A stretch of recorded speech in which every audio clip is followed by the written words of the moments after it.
यामिनी आपलं स्वागत करते आपल्या हॅशटॅग कुकिंग बाय यामिनीमध्ये। तर सध्या मार्केटमध्ये खूप छान कोथिंबीर येते, अगदी फ्रेश टवटवीत अशी। तर मग कोथिंबीर वड्या बनवायला हव्यात ना, चला बनवूया कोथिंबीर वड्या। आणि हां, अजून तुम्ही माझ्या चॅनलला जर सबस्क्राईब केलं नसेल तर नक्की सबस्क्राईब करा, बाजूचं बेल आयकॉन दाबा, जेणेकरून मी केलेली प्रत्येक व्हिडिओ तुमच्यापर्यंत लगेच पोहोचेल। आणि लाईक करायला विसरू नका। थँक्यू। कोथिंबीरच्या वड्या बनवण्यासाठी आपल्याला सर्वप्रथम लागणारे कोथिंबीर ही मी स्वच्छ धुवून कापून घेतलेली आहे।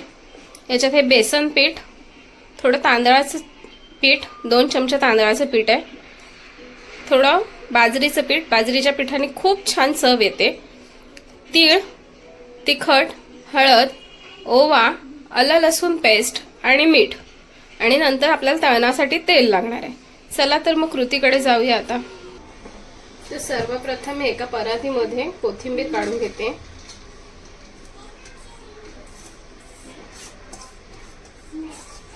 याच्यामध्ये आता मी आलं लसूण पेस्ट,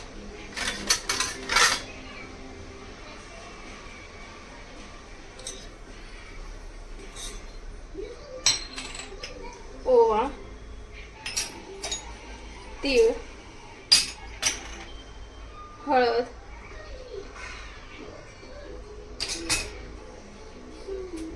तिखट तुम्ही तुमच्या पसंतीनुसार तिखट घेऊ शकता, याच्यात मीठ,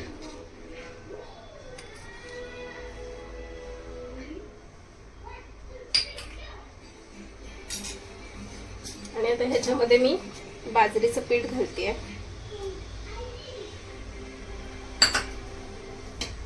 दोन चमचे तांदळाचं पीठ, आणि आपल्याला जसं लागेल त्या पद्धतीत आपण बेसन पीठ टाकूया। सगळं बेसन पीठ मी एकदाच नाही टाकत आहे, जसं लागेल तसं थोडं थोडं याच्यात ऍड करू आणि हे पीठ मळून घेऊया। याच्यात जसं जसं पाणी लागेल तसं तसं घेऊन आपल्याला हे करायचंय, पीठ मळायचंय।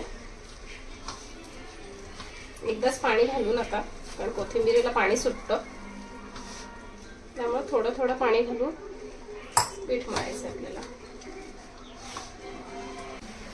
आता इथे आपला गोळा मळून झालेला आहे। आता आपण एका चाळणीला ग्रीस करून घेऊया, किंवा तुमच्याकडे वाफायसाठी मोदक पात्र वगैरे असेल तर त्याला तुम्ही ग्रीस करून घ्या। आणि आता ह्याच्यामध्ये आपल्याला या पिठाचे अशा पद्धतीने लांब असे गोळे काढायचे।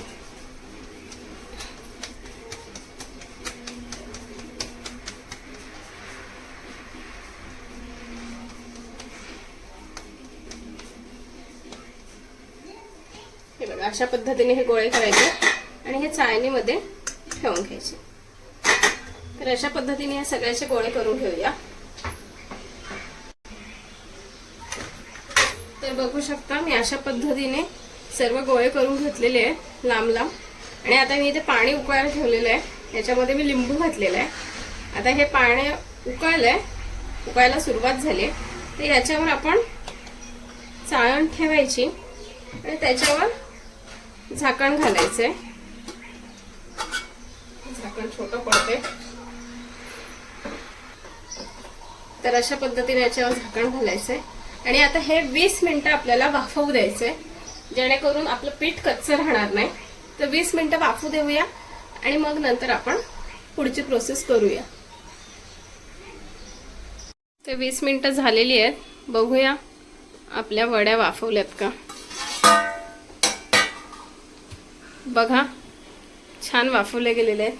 तर याच्यामध्ये काय करायचंय, एक सुरी घ्यायची आणि ती याच्या आत टाकून बघायची। बघा, सुरी सुकी आली आहे, म्हणजे आपल्या वड्या वाफवून झाल्यात। आता मी गॅस बंद करते आणि ह्या वड्या अशाच गार होऊ देते। वड्या गार झाल्यानंतर आपल्याला त्या तळून घ्यायच्या। तर बघा, अशा वड्या झालेल्या आहेत। आता ह्या गार सुद्धा झाल्यात चांगल्या, तर आपण ह्या कट करून घेऊया आणि तळून घेऊया।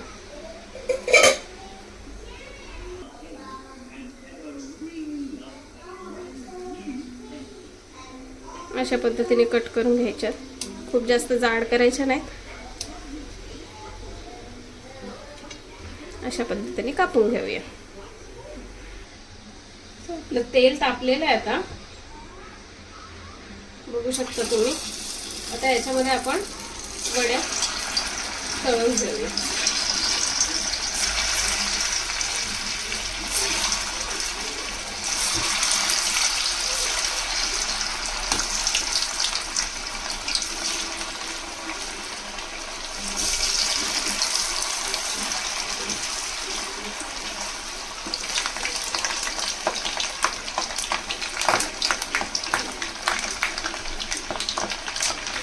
मी ह्या वड्या तळून घेते. तर बघा मी तळून घेतल्यात अशा ह्या वड्या. मी सर्व वड्या तळलेल्या नाहीत, एकच रोल तळलेला आहे. बाकीचं मी फ्रीजमध्ये ठेवणार आहे, लागेल तसं तळणार आहे. तर बघा किती छान झाल्यात, कुरकुरीत झाल्यात.